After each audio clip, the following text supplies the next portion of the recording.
ನಿರ್ವಹಣೆ ಮಾಡಬೇಕಂದ್ರೂ ಕೂಡ ಮಾಡಲಿಕ್ಕೆ ಸಾಧ್ಯ ಆಗಿರ್ಲಿಕ್ಕಿಲ್ಲ. ಭಾಳ ಸರ್ಕಾರಗಳು ಸಚಿವರು ಕೂಡ ಪ್ರಯತ್ನ ಮಾಡಿ ಕೂಡ ಅದು ಆಗಿರ್ಲಿಕ್ಕಿಲ್ಲ. ಅವರ ಹೆಚ್ಚು ಕಾಳಜಿ ವಹಿಸಿದ ಈ ಯೋಜನೆ ಆಗಿದೆ. ಈ ಯೋಜನೆಯಿಂದ ಅವರು ಕೂಡ ಅನುಕೂಲ ಆಗಿದೆ. ನಮ್ಮ ಮಂತ್ರಿಗಳಲ್ಲಿ ವಿನಂತಿ, ಬಹುಶಃ ಕೊಟ್ಟಿರುವಂಥ ಅನುದಾನ ತಮ್ಮ ಇನ್ನೂ ಹೆಚ್ಚು ಅವ್ರ ನಿರೀಕ್ಷೆಯಿದ್ದಾರೆ.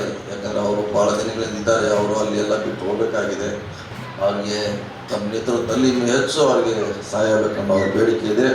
ಅದನ್ನು ತಮ್ಮ ಭಾಷೆಗಳಲ್ಲಿ ತಾವು ಅದನ್ನು ಹೇಳ್ತಾರೆ ಅಂತ ಭಾವಿಸಿ, ಅದರ ಜೊತೆಗೆ ಅರಣ್ಯ ಇಲಾಖೆಯಿಂದ ಸಚಿವರು ಈ ಕಡೆ ಭಾಳಷ್ಟು ಗಮನ ಕೊಡಬೇಕಾಗಿದೆ. ಯಾಕಂದರೆ ಇದು ಭಾಳ ದೊಡ್ಡ ಪ್ರಖ್ಯಾತವಾಗಿರುವಂಥ ಒಂದು ಅರಣ್ಯ ಸ್ಥಳ ಆಗಿದೆ.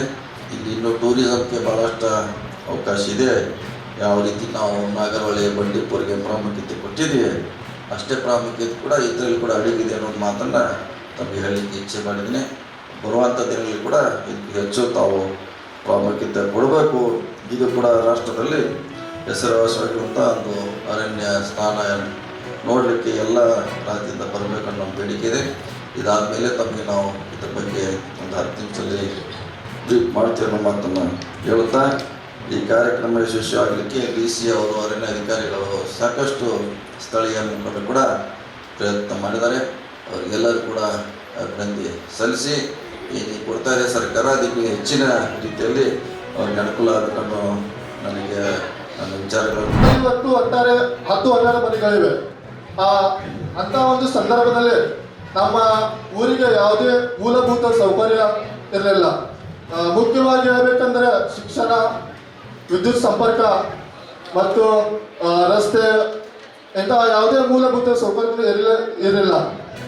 ಮತ್ತು ಈ ಒಂದು ಅರಣ್ಯ ಪ್ರದೇಶದಲ್ಲಿ ಇರುವ ಕಾರಣದಿಂದ ನಮ್ಮ ಈ ಊರಿಗೆ ಮಳೆಗಾಲದಲ್ಲಿ ಹೆಚ್ಚು ಮಳೆ ಆಗುತ್ತದೆ. ಅದರಿಂದ ನಮ್ಮ ಎಲ್ಲ ರೋಡ್ಗಳನ್ನೆಲ್ಲ ಕೆಟ್ಟಾಗುತ್ತದೆ.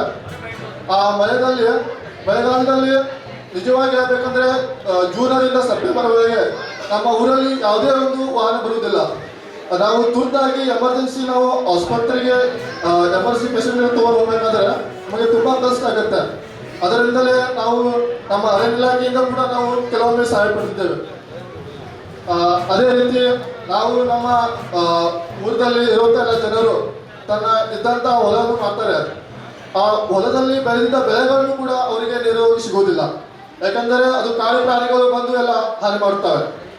ಇದೆಲ್ಲ ಇಂಥ ಎಲ್ಲ ಸಮಸ್ಯೆ ಇರುವುದರಿಂದ ನಮ್ಮ ಊರಿನ ಜನರು ಹಲವಾರು ವರ್ಷಗಳಿಂದ ಹಿಂದೆ ಅಲ್ಲೇ ವಾಸ ಮಾಡ್ತಾ ಇದ್ದಾರೆ.